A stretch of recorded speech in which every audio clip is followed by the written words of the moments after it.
racisme dans les stades. Les prévenus ont été blanchis. Ils étaient soutenus par la LICRA et le MRAP. Francis Gérardin, Jean Bodin. Yannick, Abdelmalik, Alary et Sébastien peuvent être satisfaits. Le tribunal vient de prononcer leur relax. Et pour eux, ça n'est que justice. Depuis 15 ans, comme on l'a dit au tribunal et comme notre avocat l'a si bien plaidé, la Tribune Est et toutes ses composantes défendent l'antiracisme et l'intégration. Le football est un vecteur d'intégration, c'est tout à fait normal qu'on fasse ça. Et aujourd'hui, il n'y a qu'un juste retour des choses et on espère que ça fera avancer le débat sur l'antiracisme. Voilà, tout simplement. À l'origine des poursuites, un drapeau montrant une croix gammée, mais fracassé par un point avec cette inscription « Gegen Nazi », traduction « contre les nazis ». Ce symbole antifasciste, il était utilisé sans problème depuis des années par la Horda Frénétique, club de supporters ardemment antiracistes. Mais le 20 octobre, au terme d'un match sans histoire, 4 de ses membres sont interpellés par la police. Pendant 16 heures de garde à vue, ils plaident en vain leur bonne foi.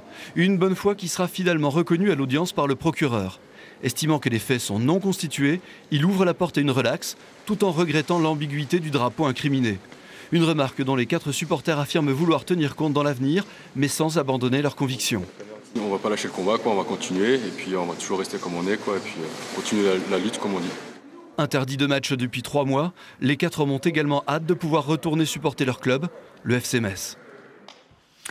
L'image du jour avec ces stupéfiantes étrennes découvertes dans les boîtes aux lettres des commerçants du faubourg des Trois Maisons à Nancy, mais seulement du côté impair le 28 décembre dernier, des boulettes de cannabis emballées dans du papier cellophane. Pour la police, il s'agit uniquement d'une mauvaise blague, probablement de quelqu'un ayant découvert une barrette de cannabis et voulant s'en débarrasser.